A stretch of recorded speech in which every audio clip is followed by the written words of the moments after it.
다니엘은 1차에 끌려갔다 했죠. 포로. 에스겔은 2차 때 포로로 끌려간 사람입니다. 자, 왜 이스라엘 백성이 포로로 끌려가고 나라가 멸망하고 이렇게 비참한 상황으로 갔습니까? 그것은 지난번 계속 말씀드렸다시피 하나님이 하나님 백성에게 주신 언약의 비밀, 말씀을 듣지 않고 놓쳐버렸기 때문입니다. 그러다 보니까 하나님은 이스라엘 백성을 불러 세상을 살릴 이 선교의 사명, 이 선교의 사명을 다 놓쳐버린 거죠. 그러면 하나님은 이제부터 역사하지 않느냐, 가만히 계시냐? 아니잖아요. 일을 행하시는 여호와, 그것을 지어 성취하시는 여호와 하나님 아니십니까? 하나님은 일하시는데 그 일하심의 특징은 말씀을 주십니다. 하나님은 말씀을 주시고 그 말씀 잡은 자는 그 현장에서 하나님의 말씀의 역사로 일하시는 것입니다. 자, 여러분, 하나님 백성이 정말 곤고할 때 정말 필요한 것이 뭘까요? 사람의 위로다, 또 여러 가지 도움도 우리에게 필요합니다. 정말 그것이 굉장히 힘이 될 것입니다. 그러나 진짜는 안 됩니다. 그 문제에, 그 상황에 하나님이 함께 하시는 겁니다. 하나님이 함께 하시고 역사하시는 그 비밀입니다. 그 비밀이 무엇을 통하여 이루어집니까? 말씀입니다. 시편 119편 50절에 이런 말씀이 있습니다. 말씀은 나의 고난 중에 위로라. 주의 말씀이 나를 살리셨기 때문이다. 말씀이 위로되지만 단순히 그냥 위안이 아닙니다. 그 말씀이 나를 살린다는 겁니다. 이 포로된 시대에 정말로 너무너무 열악하고 그 상황에서도 하나님의 말씀을 붙든 자는 승리했다고 하지 않습니까? 오히려 그 포로의 상황을 바꾸어서 한 시대의 정인되게끔 만들어버렸잖아요. 에스겔에게 환상을 주시는데 가장 중요한 환상의 본문, 내용이 나오는 본문 세 군데를 우리가 보려고 합니다. 그게 바로 여러분 에스겔서 3장, 또 두 번째는 37장, 세 번째는 47장입니다. 이 본문은 이번 주간에 1대지, 2대지, 3대지니까 여러분이 말씀을 읽으면서 묵상하시길 바랍니다. 첫 번째 나눌 말씀은 나를 살리는 말씀의 체험이 있기를 원하시는 거예요. 그게 에스겔 3장입니다. 에스겔을 파수꾼으로 부르셨습니다. 17절에 보면 인자야 내가 너를 이스라엘 족속의 파수꾼으로 세웠으니 너는 내 입의 말을 듣고 나를 대신하여 그들을 깨우치라. 18절 21절까지 20절 21절까지 너는 가서 의인에게 말해라. 그리고 악인에게도 말씀을 전하여 깨우치라 라고 하십니다. 네가 말씀 안 전하면 그들이 안 들어가지고 죽으면 네가 화가 있다. 너는 꼭 말씀을 전해야 된다. 전했는데 안 들으면 그들은 자기 죄로 죽을 것이다. 그래서 너는 반드시 말씀을 전해야 된다라고 하면서 17절부터 21절에 나오는 말씀이 그 말씀입니다. 여러분, 성도에게도 불신자에게도 절대적으로 필요한 것이 바로 복음입니다. 복음. 불신자는 이 말을 듣고 이 말씀을 듣고 구원받도록 복음을 전해야 되고요.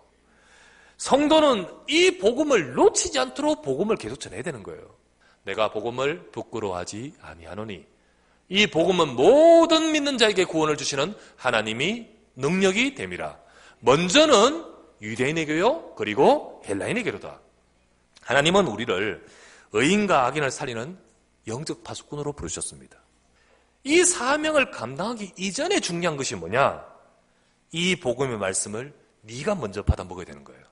3장 1절 또 그가 내게 이르시되 인자야 너는 발견한 것을 먹어라. 너는 이 두루마리를 먹고 가서 이스라엘 족속에게 말하라 하시기로. 인자야 너를 파수꾼으로 세웠다. 저 의인도 악인도 필요하다. 그러나 그 이전에 이 두루마리 성경책입니다. 이거를 네가 우조 먹으면서요 네 배와 창자에 채우라. 내가 이 말씀의 은혜와 축복을 모르면 어떻게 세상을 살릴 영적 파수꾼이 되겠습니까? 내가 그렇게 말씀에 집중하며 내가 말씀 속에 쭉 들어가면요 놀라운 것은 하나님의 말씀이 내 속에 역사하는 것을 체험하게 될 것입니다. 하나님의 뜻은 먼저 거기에 있습니다. 1대지는 나를 살리는 말씀의 체험, 두 번째는 성도를 살리는 말씀의 역사. 주님은 말씀해요. 너는 내 말을 대언하라. 저들에게 대언하라. 그래서 말씀을 대언하니까 어떤 일이 변화가 생깁니까?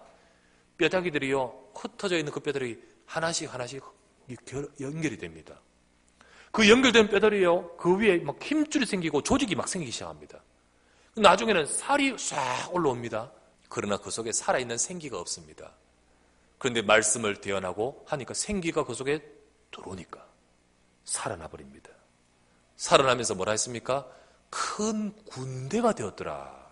이에 내가 그 명령대로 대언하였더니 생기가 그들에게 들어가매 그들이 곧 살아나서 일어나 서는데 극히 큰 군대더라. 또 내게 이르시되 인자야 이 뼈들은 이스라엘의 족속이라, 온 족속이라. 그들이 이르기를 우리의 뼈들이 말라고 우리의 소망이 없어졌으니 우리는 다 멸절되었다 하느니라. 이스라엘 백성이 이런 마른 뼈처럼 완전히 죽은 상태입니다. 영적 상태입니다. 그런데 하나님은요, 이들을 살리기를 원하신 거예요. 이들을 살리기 위해서 너를 먼저 불렀다는 거예요. 지금 오늘날 이 시대 교회와 성도의 영적 상태가 영적 포로 시대가 되어버리는 거예요. 나를 통하여 교회를 살리기를 원하시는 것입니다. 나에게 말씀이 임한 그 말씀이 우리 성도에게 임해야 됩니다. 하나님의 말씀이 주의 백성들에게 임해야 됩니다.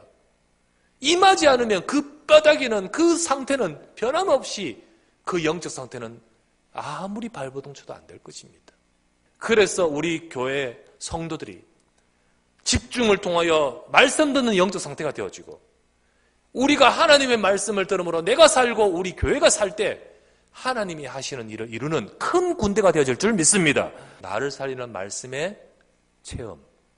두 번째는 성도를 살리는 말씀의 역사.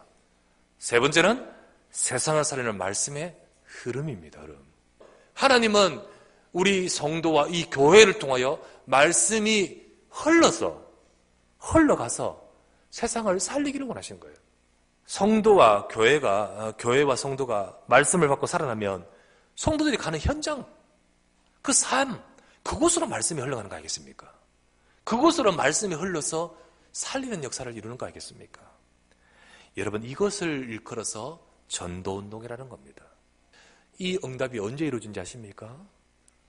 그 이후에도 이루어지면 진짜 이루어진 것이 초대교회 때예요. 초대교회 때. 그때 이루어진 것이 안디옥 교회예요. 그 응답을 저와 여러분이 받아야 될 줄 믿습니다. 이 세 가지의 환상에 공통점이 있죠? 다 공통점이 뭐죠? 말씀 아닙니까? 하나님 말씀이 나를 살립니다. 하나님 말씀이 성도와 교회를 살립니다. 하나님의 말씀이 살게 된 교회를 통하여 세상을 살립니다.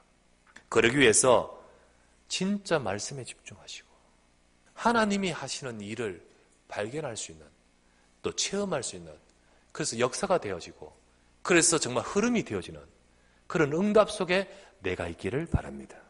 내게 말씀이 흘러 들어와야 됩니다. 그리고 이 말씀의 흐름이 교회 속에 쫙 흐르면서 차올라야 됩니다.